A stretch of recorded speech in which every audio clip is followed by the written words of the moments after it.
Hello, hello, hello. Welcome to Kernels of Truth, brought to you by Progress Kentucky. Thank you so much for joining us. We've got some really important news stories we're going to cover. Kentucky breaking political news stories. We're going to check back in with what's going on with former Governor Matt Bevin, former Ralph Alvarado running mate Matt Bevin. Also going to check in on what's up with legal weed in Kentucky. We've got some news stories about energy issues, looking at Lexington's data centers and what's happening there. So lots of stuff going on. Thrilled, though, for our interview tonight. We are going to be joined by former state representative Attica Scott, who is killing it on the socials right now, helping connect dots on policy, how government works, really using her social media platforms to spread important information. So we're gonna, see if she wants to spread some important information on our social media platform. So really should be a great show. Darn glad you're here with us. But before we get into it, let's check in with our co-host. Tell me who you are, where you are, and who is on your BITIN list. And I'll go, got to get the BITIN list because our man Tyler was inducted into the Railbird Festival Musical Hall of Fame. I will say this. I am not going to dispute Tyler Childers' ability and, value and utility and why he should be in any sort of musical Hall of Fame. I'm just going to question why the Railbird Music Festival feels like they deserve a musical Hall of Fame. Like, how long's that festival been around? 5 years? In a couple of years, they almost killed all their attendees. I don't know if they are exactly the festival that should be making those determinations. But good on you, Tyler. You deserve it. And BITIN List, that's one of the songs, I think that's an absolute important song. And we have adopted it here on Kernels of Truth. So, Aaron, I'm coming to you not, as you'll see from my odd background, not from Lexington, Kentucky, but I'm in Long Beach, California, where, update, the beach is not that long. But the weather is nice. No humidity, lots of sun here for work. And I'm going to say my BITIN list includes state legislator Jason Nemes. There's a lot of reasons you can put him on a BITIN list, but we've got a reason coming to this show that I'm just teasing a little bit. That guy needs to be on a BITIN list. All right, let's check in with another wonderful co-host. Hello, Chris Priest. How you doing? Hello. Coming to you from the hills of Berea. Yeah, we've moved out to the hills. We're not in the town anymore. And on my BITIN list, I'm going to say it's the Fayette County Superintendent for Schools. Oh. It's a ridiculous thing of he resigned, and then he comes I didn't resign. He needs to resign. I just talked about resigning. I wasn't gonna resign. I was just thinking about what kind of how could I use resigning to get you to give me more money? Yeah, that guy. What in the world? So he needs to go. They need better financial planners in that county. Yeah. And Berea Independent also needs better financial planners too. Yeah, firsthand. You have the firsthand experience with how poor their financial planning is. Yeah. All right. Well, glad to have you, Chris. Always a pleasure to chat Kentucky politics with you. And I think we got another one. We got another co-host with us. Kim, are you there? I sure am.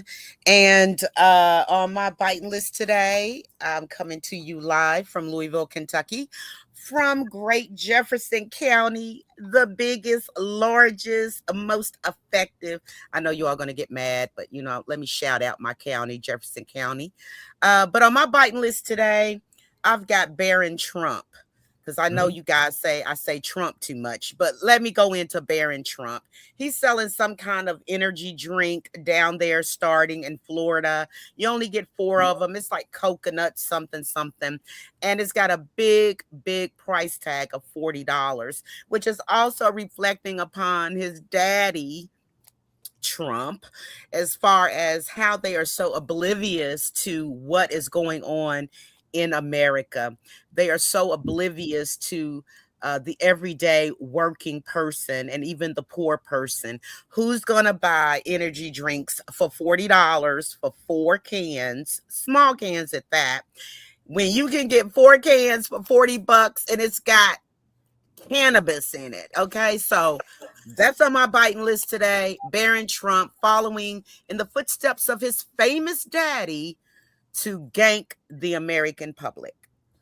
Yeah, that's what it was, folks. Our biting list: Jason Nemes and Demetrius Liggins and Barron Trump. You know, we don't like to beat up on kids, but I think he's a legal adult now. So yeah, let's have at him, Barron Trump, and your sham, shady, energy drink.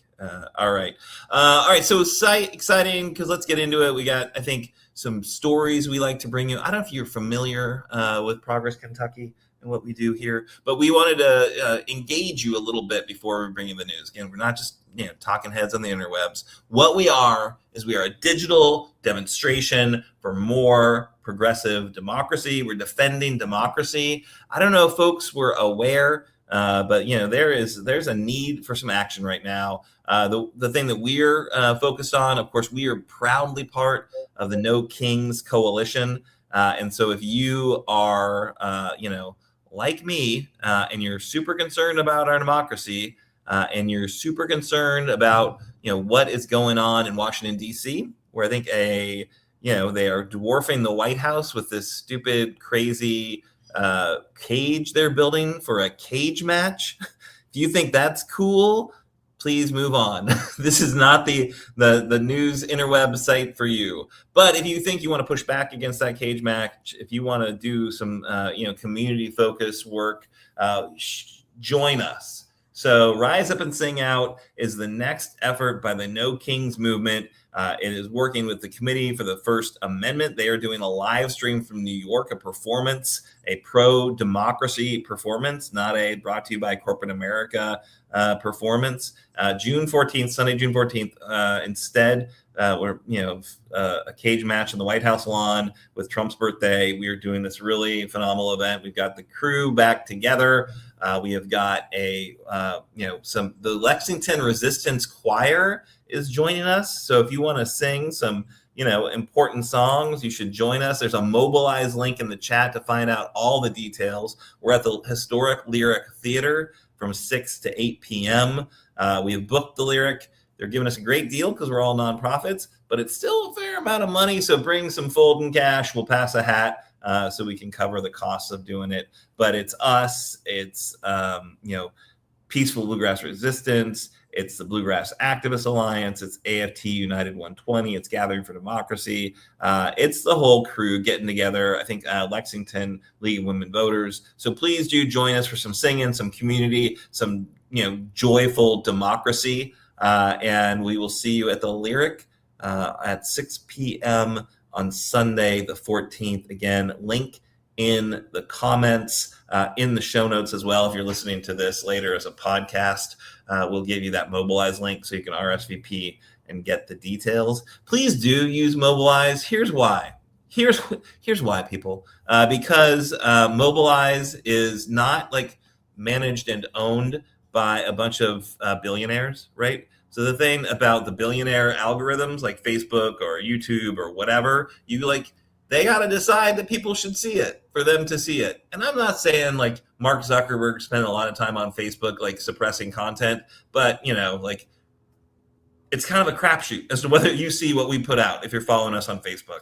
So if you use Mobilize, we're able to send you texts, we're able to send you emails. It's got an auto, update feature that lets you know any updates to the event. So please always do use the Mobilize and send us your info through that channel if you are so inclined. One more thing, more calls to action, because again, it's not just about getting the news and consuming it. It's about changing what's going on in our great state. And one thing that we did see, not necessarily a news story that we're going to share with you, but the 6th district's been our focus for a minute, right?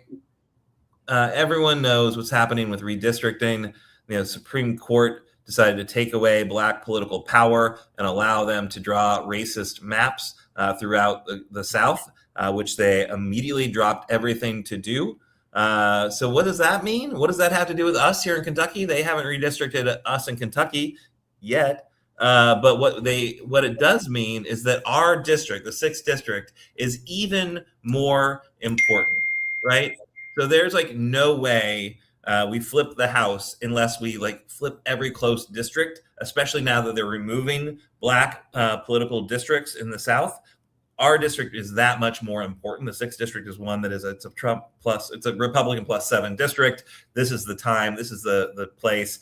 Governor Beshear came out recently, did a great event with Zach Dembo, who is of course the nominee that won that primary challenge. And so, there's a lot of momentum right now. But what we do know is that we need more voters to win this district. Right. So if you look at who shows up typically in midterm elections, we need more folks to show up for this midterm election. And we've got the plan to do it. We've been doing these postcards to voters. If you have not shown up to one of our postcard events, I'm telling you, you got to come out. There's again another link in the comments. It's a mobilized link. We've got the 23rd of this month. It's a Tuesday. We're going to be at Wisebird Cider in the Distillery District. So you can get yourself a good cider. They also have beer. They also have cocktails. They also have a food truck. So like no reason not to be there. And also you're helping defend democracy. So we're doing our postcards to voters. We got a universe of 20,000 voters we're trying to get handwritten postcards to. We're getting close to 15,000 that we've done. We want to get to 20 and then shoot them, get them out into the mail and get engaging with those voters. The reason we picked these 20,000 voters, because they're not very good voters at midterms, and also the numbers, right? If like we are able to engage and activate and mobilize like half of them to get to the polls, we can flip this district if it's anywhere close to that race that we saw with Amy McGrath versus Bootlicker Barr. Of course, Bootlicker Barr is not on the ballot for this race this time. He's going up to the Senate. So it's going to be Charles Booker versus Bootlicker Barr. But here in the 6th district, it's going to be, Elder Abuse Alvarado versus our boy Zach Dembo. So it should be it's going to be a heck of a race. But if it's as close as last time, which that one sucked because we lost, but it was 9,000 votes basically that separated the winner from the loser. So we want to mobilize at least 10,000 voters to be the difference makers in that race. Does that make sense to everyone? Chris is just laughing at me. You're on camera, Chris. We can see you laughing at me. It makes sense. It makes sense. All right, good. All right, I'm going to stop harping on it because we got a full show. We got some important news stories we want to cover. But I also we need to get involved. So if you're here because you're outraged, that's step 1. Step 2 is doing something with that outrage. What are those sounds? Do we know? All right. Hey, should we do news of the week, people? Absolutely. I think we should, because you know why? Because I hit the graphic, and I feel proud of myself whenever I hit the graphics. We only have me as a producer, so thank you for muddling through you watching on YouTube. It's not going to be as pretty as it usually is. All right, but story number 1 is coming to us from our man Chris. Chris, what are you telling us about today? You're doing a great job, Aaron. Anyway. So our first story is about Trump has been harping about trying to bring back coal and do all this stuff. Well, he's actually putting some money where his mouth is, and is giving Kentucky Power and East Kentucky Power Co-op many millions of dollars, tens of millions of dollars. So $51 million to Kentucky Power and $90 million to East Kentucky Power Co-op for their coal burning power plants. So they're going to keep up these really dirty power plants and not switch them over to more clean fuel. But anyway, this gives them these co-ops funds to create a co-fire units. And what that means is that they're going to use both coal and natural gas. And a lot of coal burning power plants have switched to this because when you burn coal, it takes quite a while for the furnace to really heat up when burning coal, but not so much for natural gas. So they'll actually use the natural gas to get quick energy, and then transition to coal as things have warmed up. So Kentucky Power customers will benefit from 1/2 of the grant award, which translates to 50% of $51 million or $25.5 million. And the total cost of of the cooling tower replacement is expected to be 191 million, meaning the costs of for Kentucky goes from 95.5 million to 70 million, which is a significant reduction for customers. But we're still going to have to deal with the rising costs of things. So they're keeping these dead horses alive for a little bit longer, and but I will say that at least Trump is doing something that he said, unlike no new wars. Yeah, or bringing down the price of gas or groceries on day one, or solving the Ukrainian war on day one. Yeah, so at least he's doing something, he said, which was, I'm going to prop up coal. Yeah, I'm going to throw a bunch of money at a failing energy system so that they can keep polluting. Meanwhile, it's just ridiculous. Like, the energy situation is so ridiculous, right? The cheapest form of new power is solar. Like, solar and batteries is cheaper than new coal, cheaper than natural gas, better for our environment, obviously, better for our economy, because those are manufacturing jobs. But of course, he won't do that. And in fact, his war on wind, or like paying France to shut down wind projects that they wanted to develop, so they can then maybe build natural. They just need to put a turbine next to his butt as he falls asleep. Did you see the clip of him in a meeting this past week where he falls asleep and has a long fart?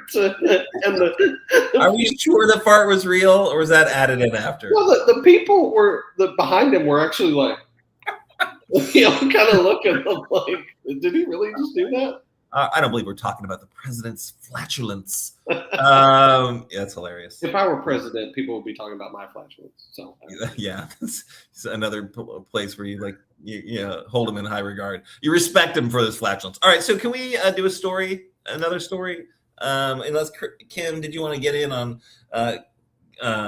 Trump and coal? No, we don't have enough time. I'll pass. All right. So next story. This is a big one, and this is like a developing story. Lexington, Kentucky. There's been like an explosion of interest and concern about data centers across our Commonwealth. There are now 30 plus that are being proposed across the Commonwealth, because theoretically we've got some cheap power. We've got a lot of surface water that they can use for cooling, and we got cheap land. So there's really is this kind of rush right now of data center development.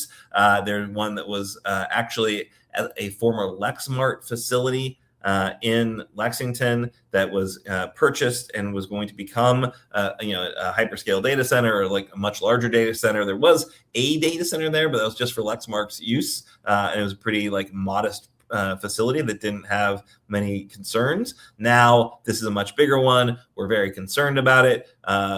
Progress Kentucky and many others commented and asked the city council what was going to be done about it on Newsmakers on Sunday. Bill Bryant asked Mayor Linda Gordon about it. She's like, well, I don't think a moratorium's a bad idea. She said it out, kind of out loud. And then, a couple days later, brought to us by the Herald Leader, they in fact did bring one up. They brought up a moratorium. And this was, a story that's coming to us by Piper Hansen. Lexington Fayette Urban County Council will not consider development plans, give approvals, or any other authorizations, including zone changes, for data centers in Fayette County through at least October 31st. The body decided unanimously on Tuesday. So they had two walk-on resolutions, the moratorium, and then another one that initiates a process for a zoning ordinance text amendment. Passed in less than 15 minutes, no discussion. They just did it quickly because that data center developer purchase of that Lexmark property became a huge public issue. And so we sent emails to our city Lexington council members. I know a lot of you did as well. A lot of phone calls were made. The specific facility on New Circle Road previously was used, as I said, as a data center, but Dart Point's operating company said it would develop the site to support a broad mix of customers in use, including AI. So making it much bigger, approximately 70 megawatts. At the property, there's more than 3,500 square feet of space and 30 acres and 2 buildings. So it's a big space. They could make a big data center there. And it really would be a problem for the neighborhood, for the community. And again, this idea that, all right, who's paying for the power? Obviously, that company is going to pay for the power they use, but what it's going to take to bring them the power they need, and for us to have enough power for, as ratepayers in Lexington. So really kudos to 5th District Council member Liz Sheehan, who brought both resolutions on Tuesday, and pointed out the county has no modern definition or regulations for data centers. There's a real need. Our comprehensive zoning plan, which guides development, can define which businesses can go where, but they're pretty silent on data centers currently. So this moratorium is really an important temporary suspension of government activity on this issue. Really glad to see them. I know that Emma Curtis, we were in touch with her. She was super responsive. Tyler Morton as well, very responsive, and wanted, there was like no discussion. They're like, yep, we got to do this. We're going to do this. Glad to see that response, because that's not the response we're seeing in other counties necessarily. But it's going to look at, the zoning, the moratorium will be in effect until no later than October 31st. And it looks at processing of applications for zone map amendments that seek to change the zone of any property where the application includes a preliminary development plan with the data center as a proposed use, the council's acceptance and review of development plans for any data centers in any zone, and the council's issuance of permits, approvals, and authorizations for the operation of data centers in any zone. So really important that they did this. Again, kudos, appreciate Sheehan, Emma, and everyone for being super responsive to the concerns. And you gotta love it when, the public rises up, the public's in opposition to something, and your lawmakers actually respond. like, wow, that's cool. We focus so much on Frankfurt that it's you forget what it's like when you have elected officials that actually do hear and respond to the public's concerns and outrage. I don't know, guys, have you guys been watching this data center issue? I know it's happening all across the Commonwealth. Anything that you guys are seeing right now? Yes, I mean, got the same things going on right here in Louisville, but can I ask a question that is really on my mind? I haven't really been keeping up to date with it as I should, but they say that we need these data centers. What is the alternative to the data centers? Well, I guess, that AI doesn't have all the, processing power that it wants. I will say this, and I know maybe you're a bit of an AI aficionado, Kim, so you tell me, but like, I didn't ask for AI. I'm not using AI in my normal day-to-day existence. It's being foisted on me by big, huge tech companies. They want to make sure the AI is like bundled into every stupid program they have for some vague value. They want me to buy some tokens to use the AI. I'm not asking for it. I'm certainly not asking for them to jack up my energy rates because AI is, getting first cut at all of our power. So yeah, what's going on? I think it's the alternative though. But AI, we've been using it for years. They just put this term on it and it's real trendy, and they are, moving it up and outward more. But Google is AI. The computer in your car is AI. Anything that's artificial intelligence, anything that's not human intelligence to help you is considered artificial intelligence. Well, Google wasn't AI until Google decided to bring in Gemini and all these additional add-ons that are AI. Like the Google search algorithm is not AI. That algorithm is not AI. Algorithms aren't the same as AI. It's not what you want to call in this particular basket of the trend of AI right now, but it is a form of artificial intelligence. So we've been using AI, artificial intelligence, for years and years and years, okay? But now the corporations, like you say, they put their stamp on it. Now we're going to call it AI. We're going to put out all this software and programs, and everybody needs to learn how to do it, which is very hard. A lot of people still don't know how to access it. But as far as these data centers, it just seems like there should be another way for everybody to win. Yeah, they could all be powered by, clean renewable resources. And Thank you. That's what I wanted you to say. You are the climate guy. That's what I wanted you to say. Yeah. Well, I said, that's what I was thinking. Kentucky has lost out for big projects in the past because they don't have enough renewable energy. They have like very, very, very, very little, right? So there was a big move for Century Aluminum to create a green aluminum smelter. And we lost out to Oklahoma because we didn't have enough green energy for them to make it a green energy smelter. So similar to these data centers, if these are coming from companies that have commitments to zero emissions, which Google and Amazon theoretically do, they shouldn't be signing contracts with any data center developer that's just showing up in Kentucky and taking energy off the grid, because our grid is dirty, because it is from these old coal plants that Chris talked about earlier.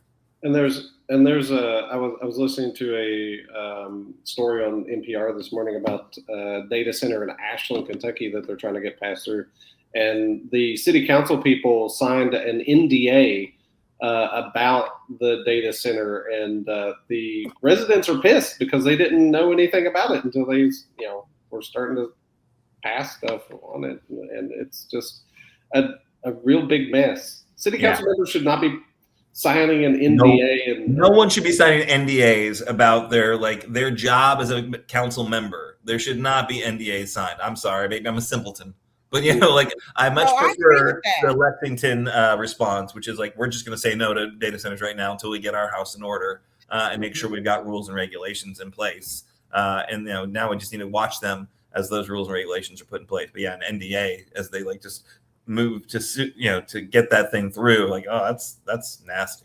All right, we got to move on because we got another couple of stories to talk to you about, and we got to get to our guest. So I'll make it quick because I want to hear what Miss Attica Scott has to say today. We've been looking forward to this interview for quite some time, so I'll make it real quick.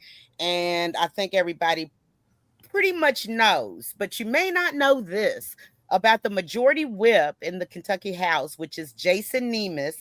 I know that's a familiar name. He asked the Attorney General, which is Russell Coleman, to help ensure that agencies do not cooperate with our great governor, Andy Beshear's expansion of qualifying conditions for medical marijuana prescriptions. First of all, these comments were made yesterday during the interim joint committee on judiciary.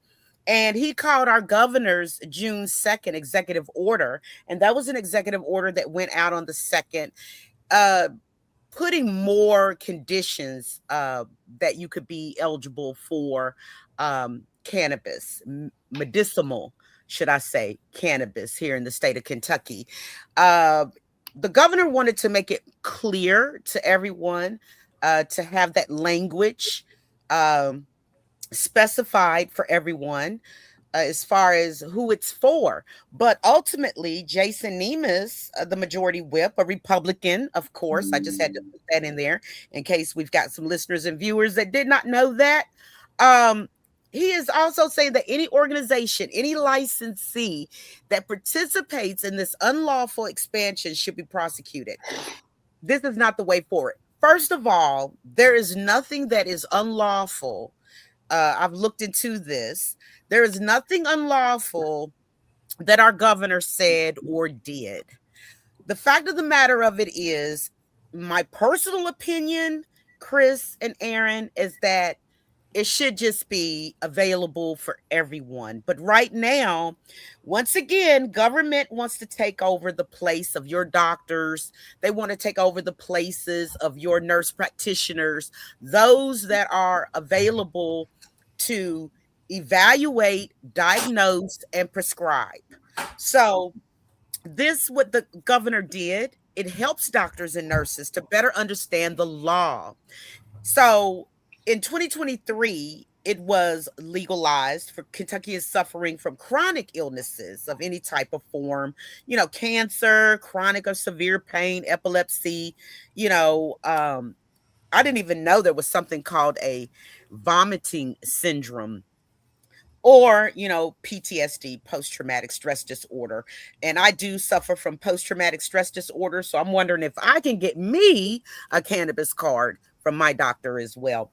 But, the governor was the one that pointed out that there was a lack of clarity about this cannabis situation in Kentucky, that the majority of the constituency was very much still confused. There were doctors and nurses that were still confused. So the governor was just simply doing his job.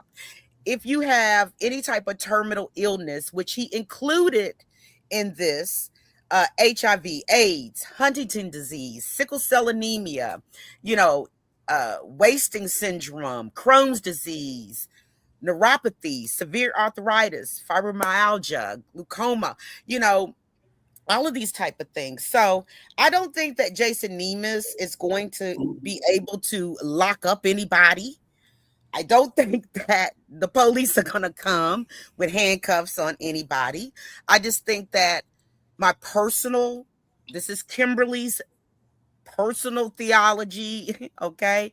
I believe that it is not going as smoothly as it should in this state compared to other states that have legalized cannabis for recreational use as well.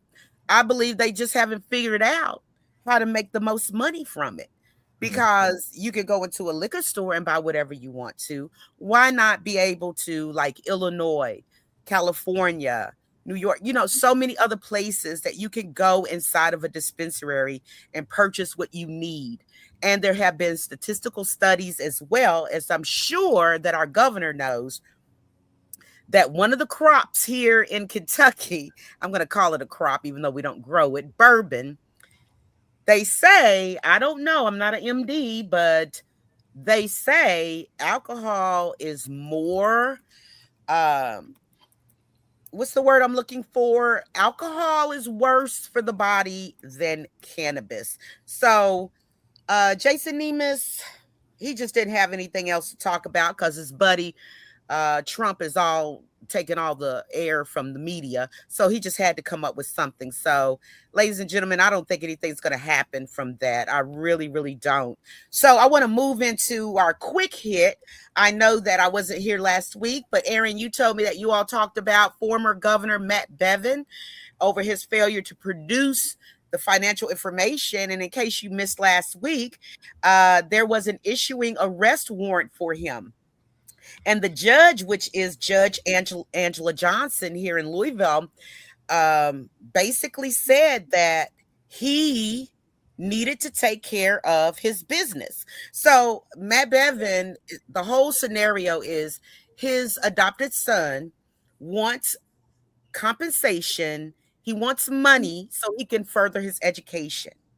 That's what this whole thing is about. But before that, when he was a minor, they left him over in Jamaica in this abusive youth facility, which people had come in to try to rescue these kids. They were getting beat ferociously, malnutritioned, and on and so forth. Any heinous thing that you can think about in a youth facility. So Judge Angela Johnson right here in Jefferson County. I know Judge Angela Johnson. She's a no-nonsense type of woman. She's going to uphold the law. And she says basically Matt Bevin was talking about his vacation home in Maine. Something was wrong with it. And Judge Johnson said, I don't care. This has been going on for over a year. You're going to arrest them. He doesn't want to send his financials over. Matt Bevin could have gotten his accountant to send that over. But once again, Matt Bevin being who he was when he was governor, and we're really finding out who he was when he was governor, because he's being who he's always been. So Matt Bevin, I don't know what to tell you except do what the courts tell you to do. I will say this, that Judge Angela Johnson believes, and she is showing, the proof is in the pudding, that no one is above the law. Back to you, Aaron. Right. So you had a couple important stories there. Glad to see that the former governor is, not above the law. And if he is like flouting the judge's, clear and direct orders, he's going to pay a penalty. So I hope he gets locked up shortly. I hope he, goes to a horrible facility that, the GOP supermajority is not funding adequately. because they're out there. And he I needs hope to be put in general population. What they call it, Gen Pop. Put him on in there with everybody else to see what happens. I want to see some pictures of it. Also, your the earlier story about medical marijuana, Jason Nemes, what a tool. Like, oh, the governor's trying to like make it more clear. Expanding which ailments you can be prescribed medical marijuana for, and Nemes just coming in there like, oh, you can't do anything because he's just the governor and we're the legislature. We make all the rules, so we're gonna like put people in jail. Like, what? They're just clowns. You know what? He needs to get a dispensary card, and he needs to take a puff or two. That's all I know. Yeah. What the world needs now is more puffing. Clearly he was triggered by our governor doing things, because the GOP supermajority do not do things. That's not their style. Like, they don't want to actually provide for the public. But speaking of the GOP supermajority and doing things, we're very excited to be having this next guest with us, because she was firsthand and saw how the GOP supermajority didn't do things, and how also sometimes the Democratic minority didn't do things. Really thrilled to be joined by former state representative Attica Scott. She has really leaned in to social media work. She's a trusted civic educator, a public agitator who breaks down public policy from an insider's perspective to help folks understand how government operates. Not how government works, right? But how it operates in order to help the public influence legislation and build power. Super active on all the socials. Just topped, I think, 60,000 followers on Facebook, which is amazing. Working the billionaire algorithms for good. Welcome back, Attica. Thank you so much for joining us. How are you doing? I'm great. Thanks for having me. How are y'all doing? We're great. I just wanted to point out, we are on episode 262 by our best estimates. And you were on episode 2, I believe.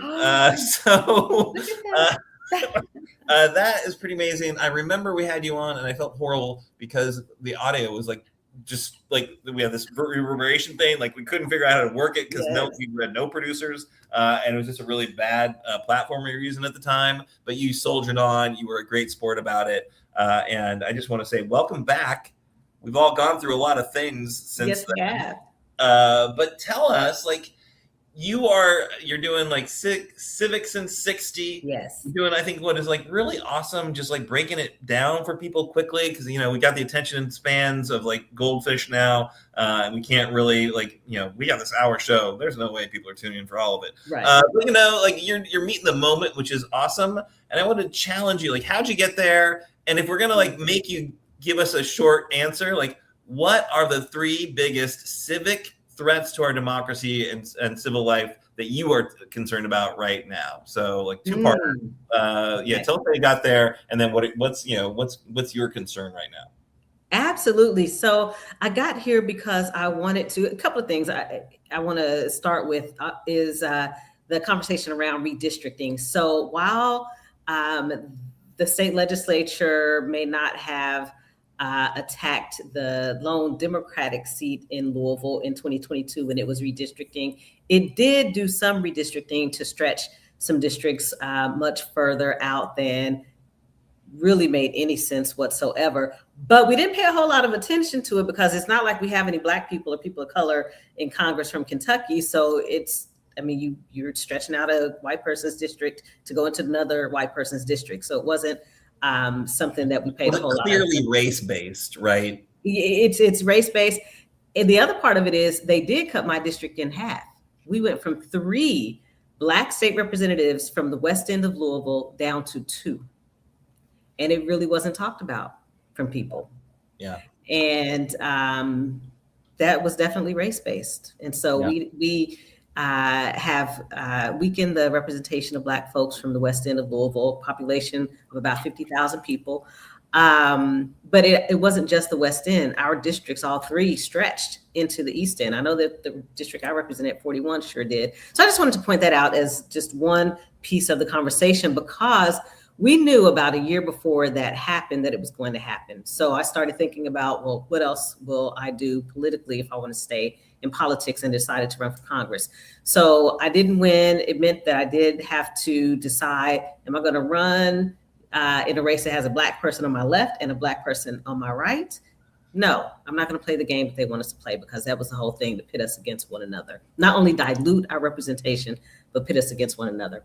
So I didn't win, and I started thinking about, what is it that I have to offer to people that I have learned as both a local Louisville Metro Council member and a state representative? I said, I want to spill all the tea. I want folks to know what I learned as a state representative. And so I turned that into the platform you see now. About a year ago, I decided to really hone in on the Civics in 60, give people in 60 seconds enough information that they can go and do their own research. And then I launched my Ask Attica podcast. So that's how I got to where I am today in the way that I use social media. The other question is the three biggest issues that I see impacting our democracy right now. I'll say a couple of things. One, the democracy we have right now isn't working for all of us, and it never has. So I do believe we need something different. And I wish that we could be creative enough and have enough visioning to imagine what that something different could be. The three things that I see impacting us the most are the attacks on voting rights. That's an intentional attack. I just talked about what happened with the district I represented. It's intentional to try to dilute Black voter power and to take away Black voter representation. The other issue is around the attacks on immigrants, because that it's all connected. It's about Black people, it's about people of color, and attacking us. And then the third is violent, unhinged policing. We don't talk enough about it until something big happens. But every single day, Black folks and people of color are feeling the heavy, oppressive, violent weight of law enforcement, whether it's federal law enforcement, state law enforcement, or local law enforcement. And because we don't talk about it enough, sometimes it just goes unchecked, which means that it expands. And at some point, it's going to get so unwieldy, we're going to wish we had done something about it right now while we had the chance. Nice. Those are all like such important issues for sure. We had Senator Reggie Thomas on a few weeks back, kind of right after the Supreme Court decision and that rush to redistrict and get rid of the Black political districts in Tennessee. We also had Afton Ben on, state representative from Tennessee, talking about that and how she viewed it. It's an assault on Black political power that is happening right now. Senator Thomas concurred that and that's what happened in the redistricting in Kentucky. The cities that have majority or have significant minority populations saw their political power weakened as much as they could get away with at the time, right? Cracking Louisville, cracking Lexington. Lexington, a city that just by math should have basically 3 state Senate districts. We have 1, and then a bunch of slices cut out of us to dilute progressive and liberal votes to these big, huge rural districts that stretch for county and county. It's just gross and disgusting, and it's not fair, but it is the process we got to deal with. I'm glad to see people waking up to how bad it is, but that it took a Supreme Court decision, I think, to make it really kind of resonate for people, and it was just, but the rush to do it. Damn all precedent, throw all precedent out the window so they can, steal away political power. What do you think people should be doing about it? I mean, you're such a good educator. You're also an organizer. What's the answer? How should we be meeting this threat in this moment? Well, there are lots of ways in which people are meeting this threat right now in this moment. And one of them is by not ignoring what's happening at the local and state level, because that's how you get these congressional maps changed. So Louisiana v. Kalis may have been what woke up a lot of people to what was happening with congressional seats, but because it was allowed to happen at local and state levels over the years in southern states, for some of us, this wasn't a surprise. It wasn't a shock. It's sadly something that was expected. But I will say, much applause. So Louisiana v. Kalis was Louisiana. So it's Louisiana, it's Tennessee, it's Alabama, it's Mississippi, it's South Carolina, it's North Carolina. All across the South, this is happening. Florida, etc. Some states are pushing back, right, and saying, no, we're not going to do this. Others are steamrolling right ahead. And then you have the people in those very communities, state legislators who are holding informational and educational webinars to make sure that people in their community, in their state, but also across the southern region and the country understand what is happening at the local and state levels. You also have people who are showing up in those communities to protest, to rally, to speak with elected officials, because no one is walking away from this. No one is throwing up their hands and saying, well, they're going to be able to do whatever they want because we just don't have the numbers. We may not have the numbers in the legislature, but we certainly have people power. And when that people power is organized and it's honed, it can make a difference. So I want to acknowledge the fact that that's happening all across the southern states. Right now, we've got national attention on the southern states. That's making a difference. We've got folks who are using mainstream media, corporate media, and social media to try to educate people about what's happening and how they can take action. Nice. I see, Chris, you got a question for Attica. Yeah. So I watch your Civics in 60 on TikTok. Do you do it on other platforms, and like what kind of engagement do you get on TikTok versus other platforms? Like how's this civic engagement building for you? Absolutely. So I do share those videos on most of the platforms. Substack is really where I do my writing, because I actually love to write more than I do doing the videos. So I prefer writing, always have. So Substack is really where I do most of my writing. And then I'll share the videos on Facebook, on Instagram, on YouTube, because there are different audiences. So Facebook is oftentimes a much older audience. And so I'll get a different kind of reaction on Facebook. Instagram is a little bit younger audience, so I'll get a different kind of reaction on Instagram. TikTok is a mix of people on TikTok. So, but TikTok is also not as engaging as Facebook and Instagram. People don't engage as much. They may like it, but Facebook and Instagram will comment, will share, etc. So I find the other platforms to be much more engaging, but I know how to edit on TikTok videos. I don't know how to edit on other platforms. That's like not my expertise. So I'm sticking with the platform I know how to use to edit, and we're going to leave it at that, even if it doesn't do as well on that platform. There's a lot of them out there. It's important. You on Rumble? Have you gotten on Rumble yet? I don't even know what that is. What's Rumble? I think it's like the right wing YouTube. I think. Well, no, I would not be on there. Just it's in good trouble. Just poke them a little bit. No. Kimberly, you got a question for Attica? I sure do. I know it was in 2016 when I first saw you at the state convention at the Freedom Hall. Yes. And I was so enamored. I was like, look at this woman. You were the darling of the Democratic Party for the state of Kentucky. I mean, it was evidently clear to everyone that you had such a bright, extremely bright future ahead of you. And that's when I first met you, had an opportunity to learn more about you, to learn that you were an attorney and all these type of wonderful things. But the thing that really made you my shero, what I really want to ask you and talk about, is the Crown Act. I'm going by memory. I'm going by memory now. And I'm getting a little bit older. I'm older than you.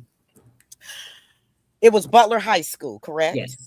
Okay, that's the high school, Aaron and Chris, listeners and viewers, that I graduated from, and that Dale Romans that we had on the show, that he graduated from. But I hate to say it, my alma mater, they failed on this. And Attica went ahead and tried to introduce bills. I think it was House Bill 43, and then you tried to do it again. They just didn't want to get on board. But however, locally in Lexington, Louisville, Covington, and correct me if I'm wrong, I believe it was Frankfurt, I'm going by memory, Frankfurt as well, that enacted the local Crown Acts. And in case anybody doesn't know what the Crown Act was or is still today, it's Black folks being able to wear their regular hair without being ostracized, treated differently, and not given jobs, things of this nature. So since you did bring that out, you were like one of the first people in Kentucky. I did research that you brought that out and what happened to your daughter. So can you tell everyone exactly what went down and where it possibly stands today? Because I know that's like your baby. Absolutely, Dr. Cecil Jones. And I will say this, that there was a moment, a very brief moment, where I felt like, okay, there may be something we can do here with the Kentucky Democratic Party. And it was very brief. So that 2016 moment you saw me in was a moment. And I just was not the one to play the game, y'all. I just couldn't do it.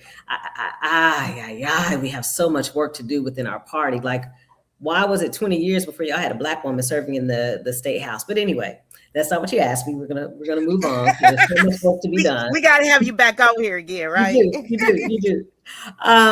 So yes. So in 2016, that was the year that I won my primary, defeated a 30+ year incumbent. So actually, until that happened, the party was mad that I was running. But I won my primary, and then so that was in May, and then in August, who did you beat, Attica? Tom Reiner. That's right. Yes. Right. Claudia and Tom. I know. Yes. So the party wasn't happy when I was running, but that's okay. And so that August, my daughter and I went to orientation at Butler High School.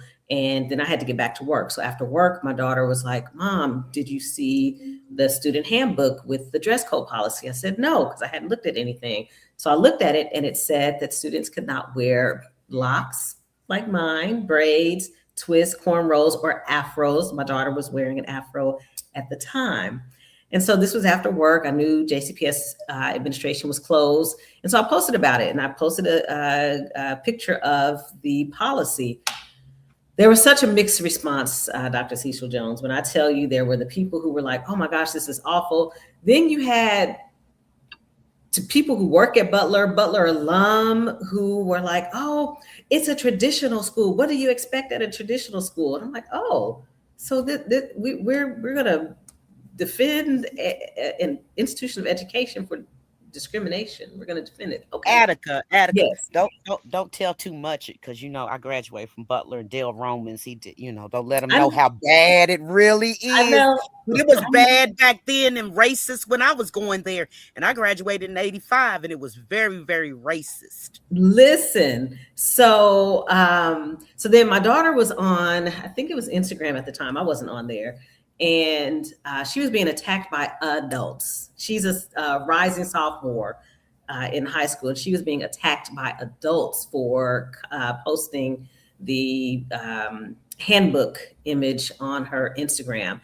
And when I tell you, this is when she learned about community, because there were people in our community who went in on those adults, told her, don't you say a word, because an adult and a child should not be fighting on this platform.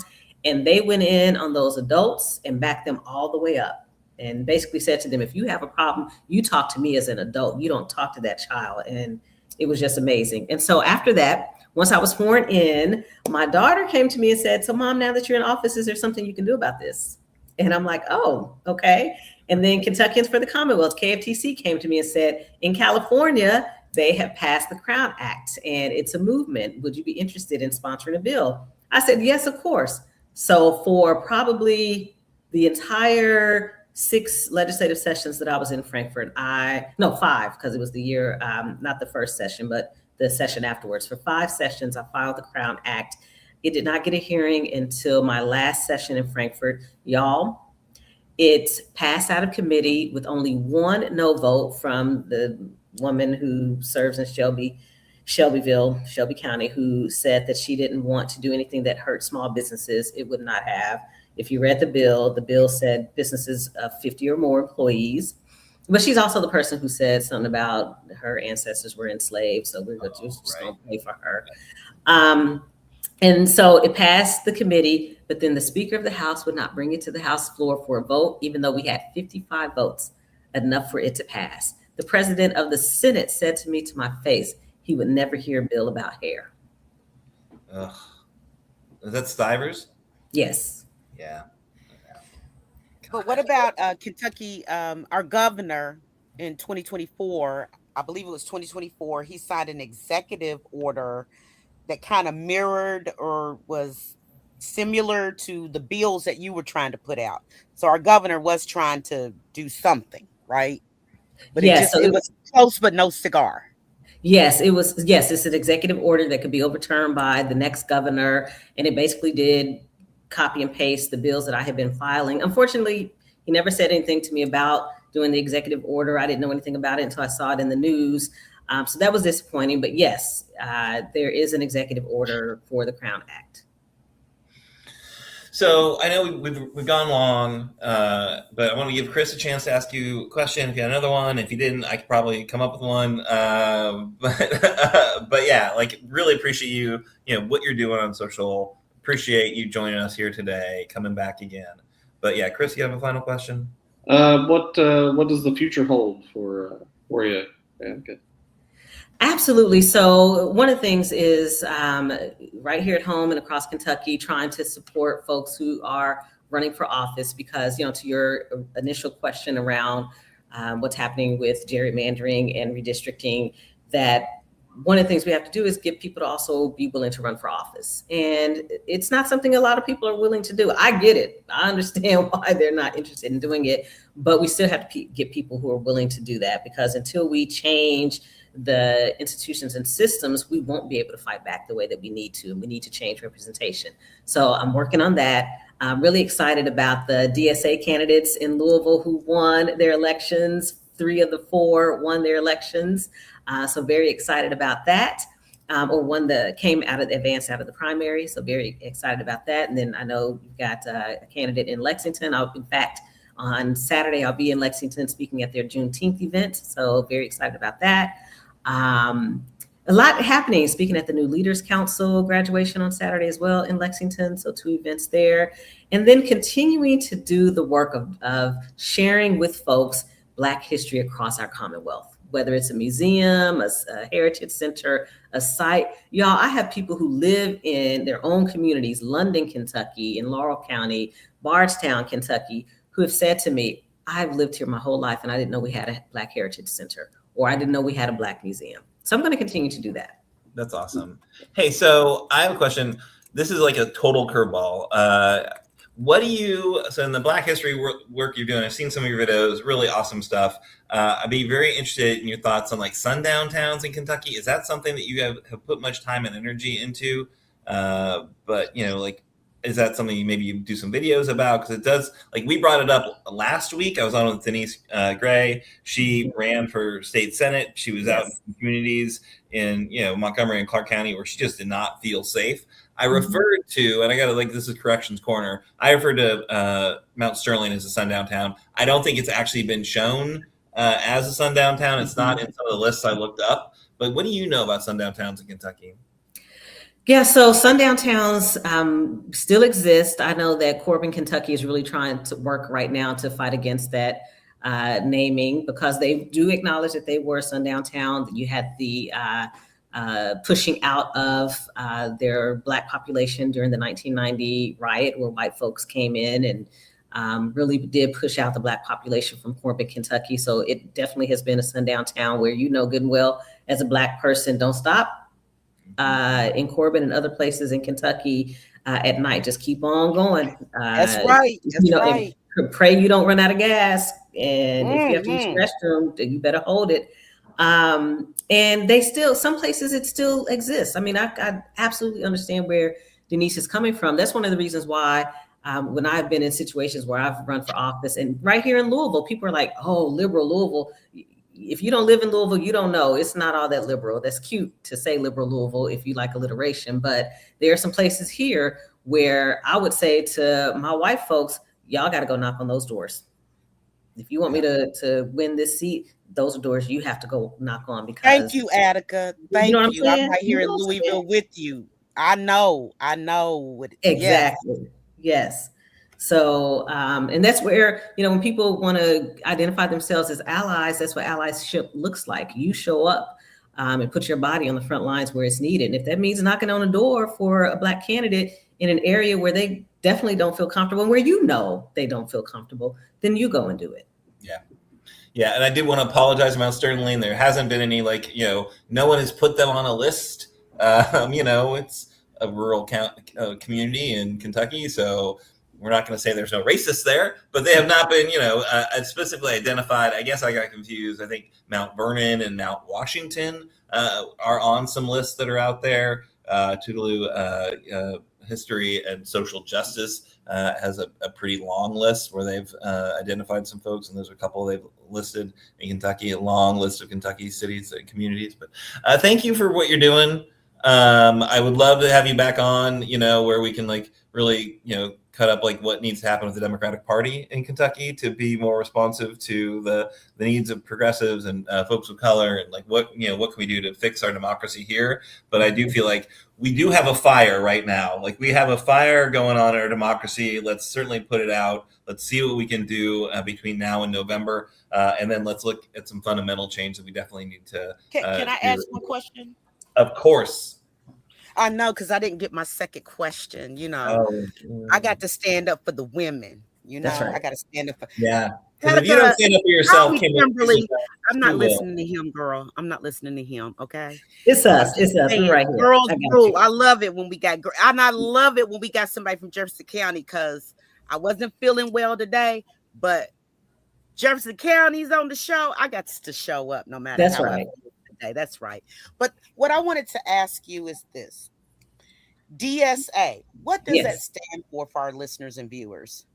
Absolutely. So I'm glad you asked. DSA, Democratic Socialist of America. And we've got chapters in Lexington and Louisville. The Lexington is a Bluegrass DSA. We've got the Louisville chapter.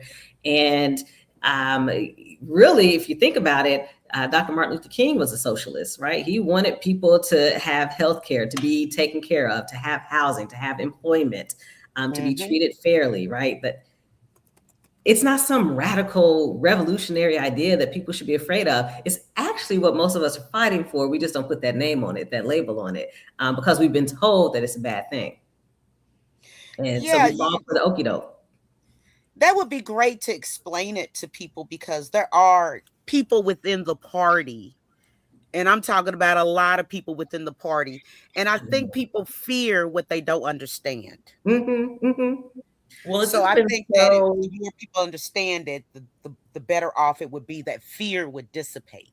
I agree. I mean, you got Louisville Metro Council trying to expel from the Democratic caucus the DSA councilman. I mean, be for real. Democrats, we're losing in Kentucky, and you want to expel one of your members? That's silly. That's foolishness. I missed that story. But yeah, Rob Libertus Bell, right? He's DSA rep, going to be in House District 33, I think. State rep, yes. And his Councilman J.P. Leninger is the one in Louisville that the Democratic caucus of Metro Council is trying to expel.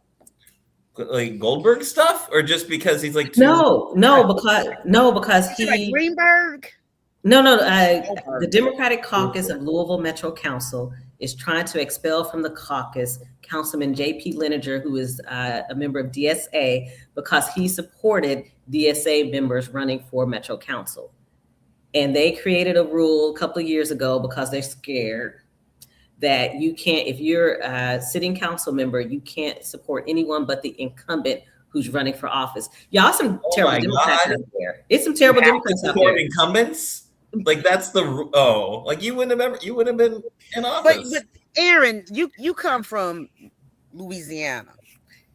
It has been this way ever since I can remember. And, I've gotten into politics when I was 7 years old, only because of my mama. I wasn't doing nothing. I just doing what she tell me to do. Mm-hmm. But ever since I can remember, in the Democratic Party in this state, you never were supposed, it was never written per se, but it was like that gentleman's agreement that you should never run against an incumbent. It's always been like that.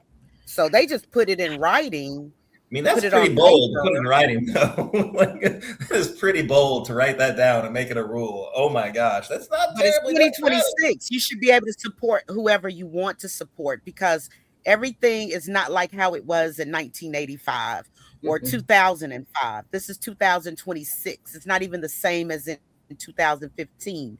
You've got people in offices that shouldn't be in offices, that are not doing their job. They are compromised. They are corrupted right here from the local level all the way up to the federal level. So we got to keep an incumbent in there. If they're not doing what the hell they need to do, I'm going to be like Don Lemon. F them. Yeah. No, and I got the name wrong, but Grossberg. I was very glad to see that Grossberg is not being sent back. Obviously, they did not, not challenge him. There was a open season on him. But yeah, that's gross to hear. I'm sorry that that's happening to people. I know we do not, we give short shrift to Louisville because we're mostly a kind of 6th district based group. But I appreciate the information, and thanks so much for being so generous with your time. I know it's more than 60 seconds. So it's not your normal jam, but appreciate all you do, and it's such a joy to be able to chat with you. Awesome. Thank y'all so much. All right. Thank you. Thanks, Attica. Okay. Bye, y'all. All right. So we do have, we're really excited about, we've got an important call to action right now before we close out the show. We talked about data centers. Data centers. They're coming. We've got to do something about it. I was glad to see Lexington do something about it. But the legislature did nothing. A House bill did pass, but then the Senate said, nope. Robert Stivers, who said, we're not passing a bill about hair to Attica, said, nope, we're not doing anything about data centers, even though everyone cares about them, and it's a unifying issue. I think Republicans and Democrats go, whoa, what is going on here, people?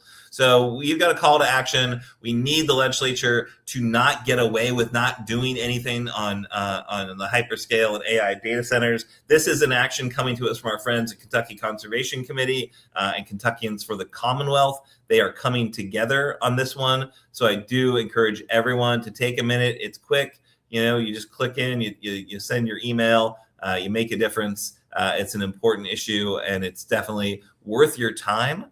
So we will have that link in the show notes. We will have that link in the comments in just a second, as soon as your producer here gets to the cut and the paste function.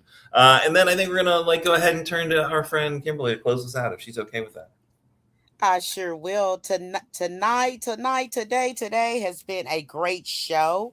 I must admit, it was great being with you and Chris, and it was great having former Representative Attica Scott on, and all the great work that she's doing and speaking up for those that don't have a voice. But the disclaimer, Progress Kentucky is a nonprofit organization registered with the Kentucky Secretary of State and organized as a 501c4. We are affiliated with the Indivisible Project and Common Ground Kentucky Action, and we are also proud members of the Forward Kentucky Network. Also, in addition to that, I missed my place, and I know it by heart. Progress Kentucky's goal is always to educate, organize, increase voter turnout, and advance a progressive agenda through civic engagement. We'll be back next week, and we'll be joined by Alicia Chaffin, the one-time candidate for Kentucky House District 88, which is Scott County and Fayette County, parts of it, formerly held by Sherilyn Stevenson, and the most likely flippable seat in a better political environment in November. She's not going to be on the ballot, so we're really interested to hear her story and learn what we can about running for the State House, even if it was a fairly short run. Production of this episode 261, or is this 262, Aaron? It's 262. Okay, production of episode 262 was by our very own, our host, drum roll please, Aaron Viles. Nate Orshan wrote and performed our theme song. You can find more information and music at natosongs.com. That's natosongs.com. If you miss our weekly live stream on Facebook or YouTube, audio podcast, and our show notes are always available on Apple, Spotify, and just about wherever you get your podcast. And when you do listen to the pod, please make sure to leave us a 5-star review every time that you listen. Thank you for joining us tonight. Thank you to all our listeners and viewers. We wouldn't be here if it wasn't for you. We thank you for joining us, and we'll see you next week. Have a great week.